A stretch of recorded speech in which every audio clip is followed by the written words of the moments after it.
ठगी की दुनिया में जब भी बात होती है तो अब तक सबसे पहला नाम आता था नटवर लाल का, लेकिन अब आएगा किरण भाई पटेल का। सोशल मीडिया पर यह नाम 16 मार्च की रात से ही वायरल है। इसने खुद को देश के सबसे ताकतवर ऑफिस यानी प्रधानमंत्री कार्यालय पीएमओ में एडिशनल डायरेक्टर बता दिया और कश्मीर जाकर जेड श्रेणी जैसी सिक्योरिटी भी ली। वीआईपी गाड़ी मिल गई इसको, सुरक्षा के लिए साथ में जैमर चलता था, साथ में सुरक्षा बलों की 2 और गाड़ियां। ये इस ठग का काफिला था। गुलमर्ग घूमने गया तो साथ में सुरक्षा बल के जवानों का घेरा था और रॉब अधिकारियों जैसा। और इसने सिर्फ वीआईपी ट्रीटमेंट की फ्री राइड नहीं ली, इसने कलेक्टर्स के साथ बैठकें तक कर ली। इतना सब आपको पता होगा, जो नहीं पता वही बताएंगे दिन की बड़ी खबर में। नमस्कार, मैं हूं निखिल और आप देख रहे हैं दी ललन टॉप शो। किरण पटेल गुजरात में अहमदाबाद के दसक्रोई तहसील के नास गांव का रहने वाला है। बीते कुछ सालों से वो अहमदाबाद शहर में रहता है। 1 साल पहले अहमदाबाद के पॉश इलाके सिंधु भवन के पास नया बंगला खरीदा इसने। हाल ही में वो उस बंगले में रहने भी लगा। इंडिया टुडे की गोपी मनियार की रिपोर्ट के मुताबिक गुजरात में किरण पटेल मीडिया कर्मियों और गुजरात बीजेपी के लिए कोई नया नाम नहीं है। उससे यहाँ ज्यादातर लोग बीजेपी नेता के तौर पर जानते हैं। किरण पटेल अक्सर बीजेपी दफ्तर में जब भी कोई बड़ा कार्यक्रम होता था तो दिख भी जाता था दफ्तर के आसपास। लग्जरी कार का शौकीन बताया जाता है, चाहे मर्सिडीज हो, बीएमडब्ल्यू हो या फिर पोर्शा।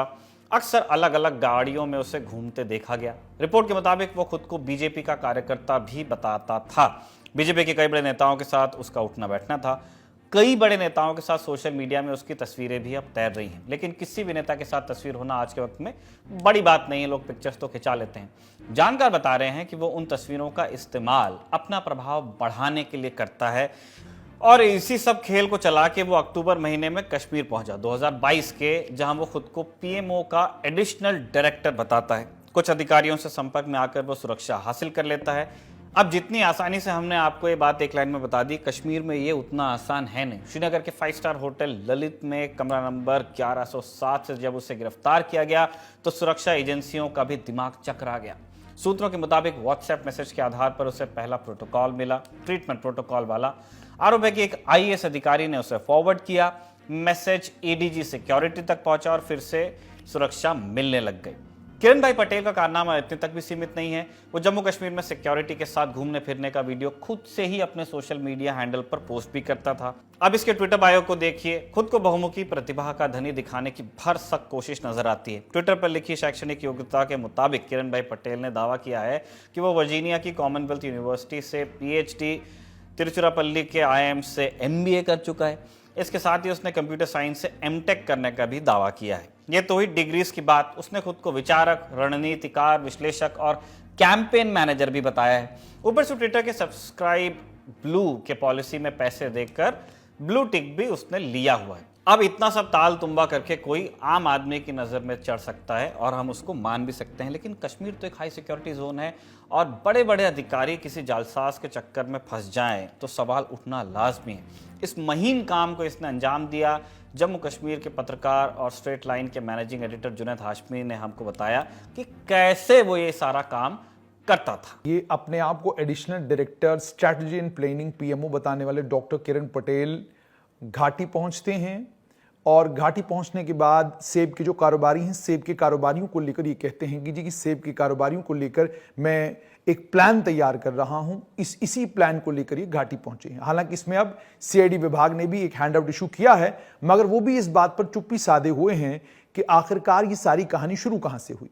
कहानी शुरू हुई है उड़ी से, कहानी शुरू हुई है कमान पोस्ट से। जब ये पहली बार वहां गए हैं और वहां पर जो बताया जा रहा है कि एक आईएएस अधिकारी जो हैं उनके साथ इनकी दोस्ती होती है और ये अपने आप को additional director planning and strategy PMO बताकर, फिर गुजरात का कनेक्शन बताकर उनको इंप्रेस करने की कोशिश करते, जो जानकारी अभी तक दी जा रही है।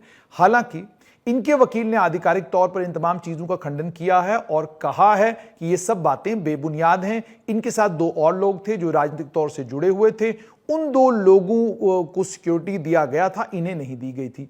अब ये वापस में जाता हूं, जब ये पहुंचते हैं, पहुंचने के बाद सेब के कारोबारियों के चक्कर में ये बाबू लोगों को घुमाते हैं और जब ये बाबू लोगों को घुमाते हैं उसके बाद ये घाटी आना शुरू करते हैं। ये कहानी शुरू हुई नवंबर 2022 में। नवंबर 2022 से लेकर 26 फरवरी 2023 तक किसी को इस बात की कानो कान खबर नहीं हुई कि एक आदमी additional secretary planning and strategy खुद को बताकर घाटी में जेड सिक्योरिटी को एंजॉय कर रहा है, घूम रहा है, फिर रहा है। हॉस्पिटैलिटी प्रोटोकॉल विभाग की तमाम हॉस्पिटैलिटी को ये व्यक्ति एंजॉय कर रहा है। अब घाटी का वातावरण भी इस तरह का कुछ है। जो अभी तक तथ्य निकल कर आए उसमें यही पता चल रहा है कि एक जिला के अधिकारी ने इनकी सुरक्षा को लेकर रिकमेंडेशन भेजा। उस रिकमेंडेशन के ऊपर फौरन इनको जो है सिक्योरिटी भी मुहैया कराई गई। कोई बैकग्राउंड चेक नहीं किया गया, कोई मालूम करने की कोशिश नहीं की गई कि ये वाकई additional secretary strategy and planning हैं या नहीं है। इन तमाम चीजों की कोई जानकारी नहीं ली गई। उसके बाद ये इसी तरीके से 4 बार घाटी आए। चारों बार आने के बावजूद भी किसी को कानो कान खबर नहीं हुई कि ये सारी चीजें हो चुकी हैं। तो केवल मात्र अगर उसको संक्षेप में बोला जाए तो एक बाबू को अगर आप किसी को जानते हैं और आपकी घनिष्ठ मित्रता अगर उसके साथ है, उस मित्रता के नतीजे में आप खुद को एडिशनल सेक्रेटरी पीएमओ बताएं, आप प्रधानमंत्री का सलाहकार बताएं या प्रधानमंत्री का खास आदमी बताएं, आप ये सब घाटी में कर सकते हैं। और उसके बाद सबसे कमाल की बात तो ये कि ये होटल ललित ग्रैंड पैलेस में रुके हैं। अभी तक जो यूं कहिए कि जो अलग अलग तरह की कहानियां चल रही हैं, जो कानाफूसी चल रही है, जो अफवाहें उड़ रही हैं, उसमें यह कहा जा रहा है कि कुछ बाबू लोग इनसे मिलने के लिए होटल ग्रैंड ललित वहां पर भी गए, इनसे मुलाकात की। इन्होंने कहा उनको कि मैं आपको अच्छी जगह पोस्टिंग कराऊंगा, मेरे बहुत कॉन्टैक्ट्स हैं। और उसके बाद यह भी कहा जा रहा है पिछले दिनों प्रशासनिक एक फेरबदल भी जम्मू कश्मीर में हुआ। उस प्रशासनिक फेरबदल को लेकर भी इन्होंने कहा कि कुछ अफसरों को मैंने पोस्टिंग कराई है। मगर कुल मिलाकर बात सिर्फ इतनी है कि आप अगर किसी एक बाबू को जम्मू कश्मीर में जानते हैं और वो किसी इंपॉर्टेंट पोजीशन पर बैठा हुआ है, वो कोई भी किसी भी तरह की हॉस्पिटैलिटी अगर आपको एक्सटेंड करता है तो उसका लाभ आपको जरूर होगा। और फिर अगर आपका गुजरात का कनेक्शन है और फिर उस गुजरात के कनेक्शन के चलते अगर आप कोई एक आधा फोन कॉल लगा देते हैं तो फिर अब वो उसके बाद तो ना तो सवाल है कोई, ना तो जवाब है कोई। इतने सब के बावजूद किरण पटेल की पत्नी उसे निर्दोष बता रही हैं, दावा कर रही हैं कि उसके पति कश्मीर में डेवलपमेंट का काम कर रहे थे। ऐसा ही दावा किरण पटेल के वकील ने भी किया है। वो ये कि सिक्योरिटी किरण पटेल को नहीं, 2 नेताओं को मिली थी। आप उनकी बात भी सुन लीजिए। तो जो ये किरण भाई पटेल है, ये यहाँ कश्मीर विजिट के लिए आया था। इसके साथ जो इसके दोस्त हैं तो वो वहाँ पॉलिटिक्स से इस यहाँ गुजरात में मुंसलिक है। वो वहाँ पॉलिटिकल के बेटे हैं आधे, तो ये उनके साथ आया था इधर घूमने के लिए। तो बाय दैट मीन्स कि उनको ये सिक्योरिटी कवर बेसिकली मिला था। आने से पहले मैंने डीसी पुलवामा को मैसेज किया था सर हम इस तरह आ रहे हैं, तो बोले टिकट भेज दो आप, हम बाकी का अरेंजमेंट कर देंगे। होटल बुकिंग वगैरह हम ललित में करते, तो हमने होटल बुकिंग करके हम रहे थे वहां पर। हमने एयरपोर्ट से ही गाड़ी रिसीव किया था हमारा, आपका बीपी गाड़ी हमें उसे उन्होंने मैनेज करके रिसीव करवाया था। अब यहां से सवाल और गंभीर हो जाते हैं कि आखिर 2 राजनेता कौन हैं जिनके नाम पर सुरक्षा ली गई। अगर सुरक्षा उनके नाम पर थी तो ये व्यक्ति कैसे उसका इस्तेमाल कर रहा था किरण पटेल। 4 महीने में 4 बार कश्मीर जाता है और वीआईपी प्रोटोकॉल को एंजॉय कर लेता है। 1-2 वीडियो उसके पत्नी और बच्चों के साथ भी नजर आते हैं। सूत्रों के मुताबिक किरण भाई पटेल उरी में सेना की कमान पोस्ट पर भी जा चुका है। लाल चौक पर सीआरपीएफ के जवानों के साथ भी उसकी पिक्चर है। वहां उसने सीआरपीएफ के अधिकारियों को खुद का परिचय स्मार्ट सिटी प्रोजेक्ट के चीफ के तौर पर दिया था। अब ये सारी चीजें बाकायदा उसने खुद ही पोस्ट की। अपने ज्यादातर ट्वीट में वो लोगों को झांसा देने के लिए #PMO का इस्तेमाल करता है। ज्यादातर ट्वीट बीते कुछ दिनों में जम्मू कश्मीर से जुड़े ही करता रहा। कश्मीर में डेवलपमेंट की बातें लिखता था। एक तस्वीर में वो पुलवामा में है। दावा किया जा रहा है कि इस तस्वीर में उसके साथ खड़े दूसरे व्यक्ति पुलवामा के डिप्टी कमिश्नर बशीर चौधरी हैं। कई रिपोर्ट्स के मुताबिक डीसी पुलवामा पर ही सुरक्षा दिलाने का आरोप भी लगा, लेकिन डीसी पुलवामा ने इस तरह के आरोपों से इनकार किया है। डीसी यानी डेप्यूटी कमिश्नर, जैसे हिंदी पट्टी में हम कलेक्टर कहते हैं, जम्मू कश्मीर में आप कहते हैं डीसी या डेप्यूटी कमिश्नर। डीसी पुलवामा का कहना है कि पुलवामा में 120 फीट का तिरंगा लगाया गया, जिसकी वजह से लोग फोटो खिंचाने आते हैं। कई लोग उनके साथ भी फोटो खिंचाते हैं। फिर ये सवाल तो जस का तस है कि आखिर उसे सुरक्षा कैसे मिल गई। पिक्चर वाली बात एक्सप्लेन हो रही है, लेकिन सिक्योरिटी, ये प्रोटोकॉल कैसे मिला? सुरक्षा देने के लिए किसने कहा था? किस अधिकारी को उसने झांसे में लिया? इन सारे सवालों पर पत्रकार जुनैद एक बड़ी बात बताते हैं, आप वो सुन लीजिए। कि बहुत कम लोग जानते हैं, बहुत कम जानकारी रहती है कि प्रधानमंत्री नरेंद्र मोदी हो या केंद्रीय गृह मंत्री अमित शाह हो, वो कल क्या फैसला लेने वाले हैं, कल क्या करने वाले हैं, कौन लोग इनके करीबी हैं, कौन लोग इनके करीबी नहीं हैं। आप जानते हैं पत्रकारिता जगत में अक्सर ये रहा, अक्सर इस बात पर हम लोग खबर भी किया करते थे कि प्रधानमंत्री का जो दफ्तर है उसके करीबी लोग कौन से हैं, गृह मंत्री के इनर सर्कल में कौन से लोग हैं। तो जो अभी की सरकार है, इस सरकार में केंद्रीय गृह मंत्री हो या प्रधानमंत्री हो, आप साफ तौर पे कि दोनों को लेकर नहीं कह सकते कि इनके दोस्त कौन हैं, इनके करीबी कौन हैं, ये किसकी बात सुनते हैं, किसकी बात नहीं सुनते हैं। और मुझे लगता है कि इसी चीज को जानते हुए कि कौन मुझसे पूछेगा, कौन जा रहा है प्रधानमंत्री से पूछने के लिए, और उसके बाद थोड़ा बहुत अगर आपके पास पैसा भी हो तो ये तमाम चीजें एड ऑन होती हैं और आप किसी भी तरह की कहानी बुनकर एक बाबू को बेवकूफ बना सकते हैं, एक बाबू को से कुछ भी करवा सकते हैं। इस कहानी से तो अभी तक यही नजर आ रहा है, पर कहानी चूंकि कोर्ट में है तो देखना अब यह होगा कि जब ये कहानी की खुलती है तो खुलकर चीजें क्या सामने आती हैं। दरअसल इसी कंफ्यूजन का फायदा किरण पटेल ने उठाया, क्योंकि ज्यादातर अधिकारी भी ये नहीं जानते कि पीएमओ में बड़े पदों पर बैठे लोग कौन हैं। कंफ्यूजन जो भी हो, मगर जिस कश्मीर में सुरक्षा इतनी चाक चौबंद है, चप्पे चप्पे पर हर व्यक्ति पर निगाह रखी जाती है, वहां ये घटना बड़े लूप होल की तरफ इशारा कर रही है। 4 महीने से सब कुछ चल रहा था, तो ये आखिर केस खुला कैसे फाइनली? इस सवाल के जवाब में आए उससे पहले ये जानना जरूरी है कि आखिर इस तरह की Z+ टाइप की सिक्योरिटी मिलती कैसी है, इसका प्रोसीजर क्या है, क्या कोई अकेला अधिकारी इस तरह का इंतजाम कर सकता है। हमने जम्मू कश्मीर के पूर्व डीजीपी SP वैद्य से यह सवाल पूछा कि ऐसे में जवाबदेही कैसे तय होती है और क्या कार्रवाई बनती है अधिकारियों पर। देखिए, मैं समझता हूँ ये बहुत बड़ी सिक्योरिटी ब्रीच है, सिक्योरिटी लैप्स है, और ये बहुत बड़ा ये कल को बहुत बड़े हादसे में ये तब्दील हो सकता था। अगर कोई गलत किस्म का दूसरा आदमी होता, वो कल को इतने पुलिस वाले साथ है उनको मार सकता है या किसी और प्रोटेक्टेड आदमी को मार सकता है। तो ये बहुत बड़ा मैं समझता हूँ सिक्योरिटी ब्रीच है। नॉर्मल प्रोसीजर जनरली ये होता है, जब भी कोई दिल्ली से विजिट करता है, चाहे वो पीएमओ से हो या किसी भी मिनिस्ट्री से हो, तो मिनिस्ट्री ऑफ होम अफेयर से या कंसर्न मिनिस्ट्री से, पीएमओ से, जहां जो भी रेलेवेंट हो, वहां से ऑफिशियल कम्युनिकेशन आती है ईमेल के थ्रू, या पहले जमाने में फैक्स आता था कि सो and so is visiting, he or she may be provided suitable security as per category। लेकिन मैं देख रहा था इस केस में वो शायद ऐसा हुआ नहीं है, कोई ऑफिशियल कम्युनिकेशन। जनरली ऐसी ऑफिशियल कम्युनिकेशन है वो chief secretary of the state को एड्रेस की जाती है, और उसमें कॉपी डीजीपी को होती है, एडीजी सिक्योरिटी को होती है, प्रिंसिपल सेक्रेटरी होम को होती है, इस तरह के जो भी कंसर्न ऑफिसर्स हो उन सबको कॉपी होती है। लेकिन इस केस में ऐसी कोई कम्युनिकेशन मेरी इंफॉर्मेशन के मुताबिक नहीं है। और जो पता चला है कि सिक्योरिटी को कहा गया, एक डिप्टी कमिश्नर है कश्मीर वैली में, जिसने एसएसपी सिक्योरिटी हेडक्वार्टर को कन्वे किया है इस तरह से, in so and so is coming. मुझे दिल्ली से फोन आया है, जो मैंने सुना है, कितना सही है इंक्वायरी का मैटर है। मुझे फोन आया है, इनको सिक्योरिटी दीजिए। और मैं देख रहा था कि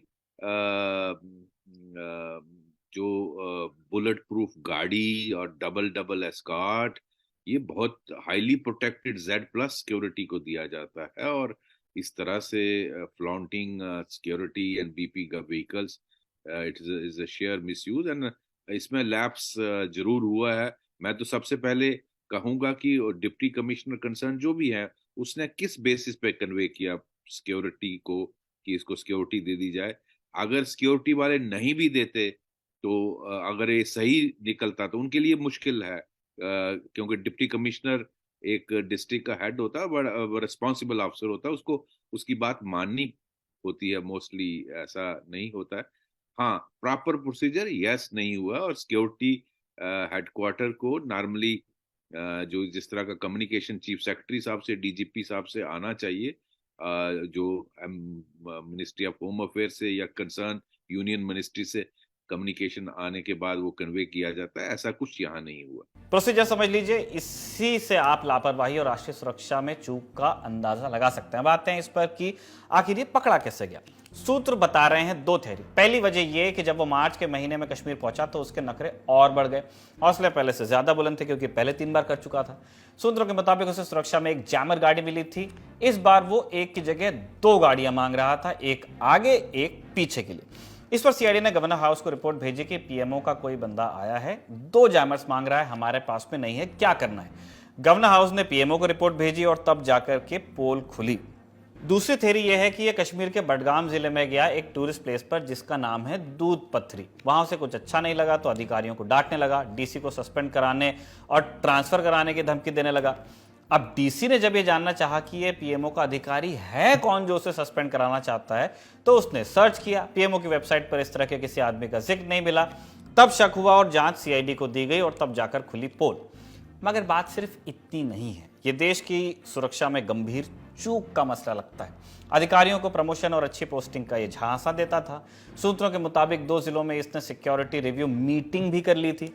अधिकारियों को वो होटल में बुलाकर मीटिंग करता था और ये दावा भी किया जा रहा है कि वो 5 स्टार होटल में सरकारी खर्च पर ही रह रहा था। सोचिए कितने गंभीर सवाल उठते हैं इससे। सिक्योरिटी ब्रीच ही नहीं है, हैरान करने वाली बात तो ये है कि जब आप घाटी पहुंचते हैं तो घाटी में जो सीआईडी का, आईबी का और बाकी जो तंत्र हमारा वहां पर जिस तरीके से वो काम करता है कि आतंकी वारदात होती है, उसके कुछ घंटों के अंदर अंदर आतंकी का पता लगाया जाता है और उसको मार भी गिराया जाता है। आप घाटी पहुंचते हैं, कौन आया कौन गया इसकी पूरी पूरी जानकारी जो है पुलिस को रहती है, प्रशासन को रहती है, सीआईडी विभाग को रहती है। और उसके बाद अगर कोई आदमी Z+ की सिक्योरिटी लेता है या Z कैटेगरी की, या यूं कहिए कि 2 अगर उसके साथ बुलेट प्रूफ गाड़ियां भी चल रही हैं या एक बुलेट प्रूफ गाड़ी भी अगर वो लेता है, तो उसकी पूरी जानकारी एडीजीपी सिक्योरिटी को रहती है, एसएसपी सिक्योरिटी को रहती है। जो जानकारी एडीजीपी सिक्योरिटी के पास है, जाहिर सी बात है वो जानकारी सीआईडी के पास भी जाती होगी। सीआईडी विभाग को भी बताया जाता होगा कि इतना इंपॉर्टेंट आदमी आया है। आप चाहे भारतीय जनता पार्टी से हैं या कांग्रेस से हैं, किसी भी दल से हैं, जो गुप्तचर एजेंसियां हैं उनका काम है पूरी जानकारी रखना, कौन आया कौन गया। तो जाहिर सी बात है उन तमाम लोगों की भी जानकारी में चीजें नहीं होंगी। लेकिन ऐसा लगता है कि जानकारी निचले स्तर पर ही रही, ऊपर वाले स्तर पर यह जानकारी पहुंची नहीं। जो मेरे पास जानकारी उसके मुताबिक जब यह जानकारी पहुंची उच्च स्तर पर बैठे हुए सीआईडी विभाग के एक ऑफिसर के पास, तो उन्होंने फौरन कहा कि इस नाम का कोई भी आदमी पीएमओ में नहीं है। आप फौरन पता करिए कि यह कौन जालसाज है जो ये सारी जालसाजी कर रहा है। तो उसके बाद उस सीआईडी के इनपुट के जनरेट होने के बाद जब सीआईडी, पुलिस, सारा विभाग काम में लग गया, तब जाकर इस आदमी का पता चला। पर यह गंभीर है। गंभीर इसलिए है कि सोचिए, अभी तो यह भी नहीं पता कि जब इनसे पूछताछ होगी तो पता चलेगा कि ये कौन है, क्या है, सारी जानकारी जुटाई जाएगी। लेकिन सोचिए अगर इसी तरीके से कोई और आदमी हो, आप सिक्योरिटी एस्टैब्लिशमेंट का फोटो खींच सकते हैं, आप वीडियो बनाएंगे, आप बताएंगे हमारी यूनिट कहां पर स्टेशनड है, बड़े सारे इंपॉर्टेंट ब्रिजेस हैं, कहां कहां पर हैं, आप पूरी। और उसके बाद जिस तरीके से इस आदमी की बहुत सारी फोटोग्राफ्स आ रही हैं, अब जिन जिन लोगों के साथ इनके फोटोग्राफ्स आ रहे हैं, तो इसका मतलब आप अगर एक जिला के इंपॉर्टेंट अधिकारी के दफ्तर में बैठे हैं तो आपको कितनी सारी जानकारी मिल रही है। आप अगर पुलिस के एक इंपॉर्टेंट अधिकारी के साथ आधा घंटा बैठते हैं, बातचीत करते हैं, आप कितना कुछ सुनते हैं।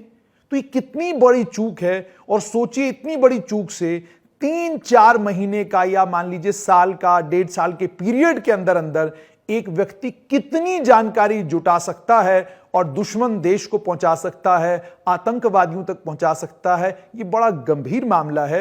यह एक मामला हुआ है, इसका संज्ञान जो है उच्च स्तर पर तमाम अधिकारियों को लेना चाहिए और करेक्टिव मेजर्स भी सारे के सारे लेने चाहिए। क्योंकि अगर इसी तरह का कोई और जालसाज आ गया तो हम बुरे फंस सकते हैं। लेकिन अब इस जालसाज को लेकर भी, इस कॉनमैन को लेकर भी पुलिस ने हालांकि इसको कहा, इसको लेकर भी इनके वकील कहते हैं कि भाई इनका कोई कसूर नहीं है। इनके साथ इनके 2 साथी थे, वो 2 साथी जो हैं राजनीतिक तौर पर कहीं जुड़े हुए हैं, उनको सिक्योरिटी दिया गया था, इनको सिक्योरिटी नहीं दिया गया था। ये सारी बातें उन्होंने कही हैं। मैं तो पहले यह समझता हूं बहुत अफसोस की बात है कि जब इसने कहा था कि ये प्रधानमंत्री के कार्यालय का है, पहले गवर्नमेंट को ये स्पष्ट कर देना चाहिए था, मालूम करना चाहिए था कि सचमुच ये है या नहीं है।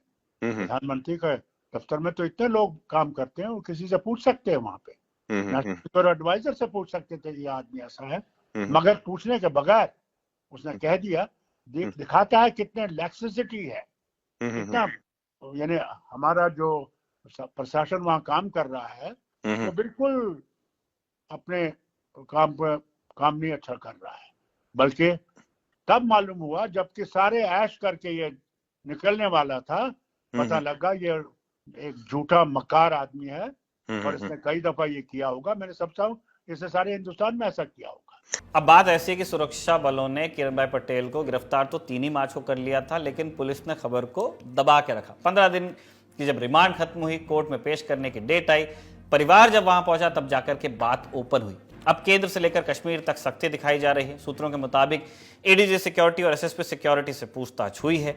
सूत्रों के मुताबिक 2 एसएचओस को सस्पेंड किया गया है, मगर ऑर्डर अभी जारी नहीं हुआ है। डीसी बडगाम, डीसी पुलवामा पर गाज गिर सकती है, ऐसा बताया जा रहा है। सचिवालय से अटैच किया जा सकता है। रही बात जिन धाराओं में किरण पटेल पर केस दर्ज है, उसमें उसे क्या सजा हो सकती है, सुनिए वकील से।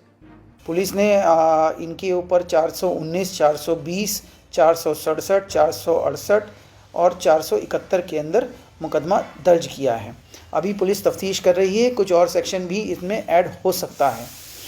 अब हमें समझना होगा कि क्या है 419, क्या है 420, 467, 68 और 71, क्या है ये सेक्शन।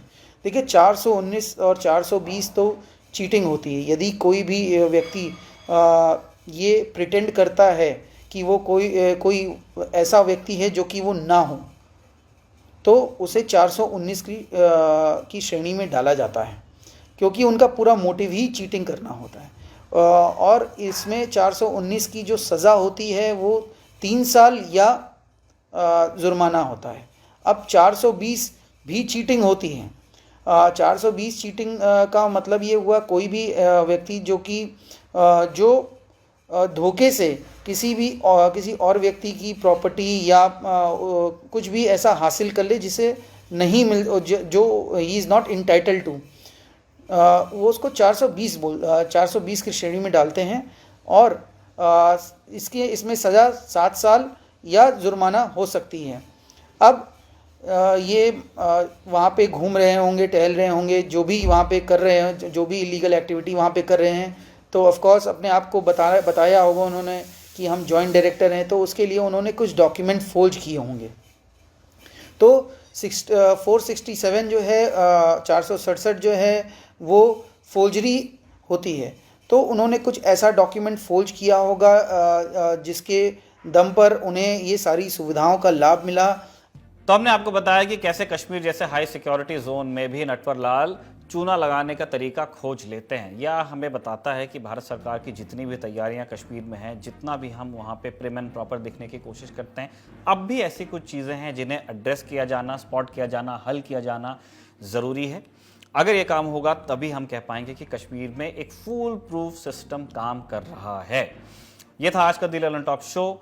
अपना और अपना को खूब ख्याल रखिए। अगले एपिसोड में आपसे मुलाकात होगी। इसी कामना के साथ लेते हैं विदा। शुक्रिया, शुभ रात्रि। सिर्फ 59 रुपए महीने में पाइए YouTube पर LT प्रीमियम। किसी भी प्लेटफॉर्म से 3 दिन पहले देखिए हमारे प्रीमियम प्रोग्राम जैसे guest in the news room, किताब वाला आदि।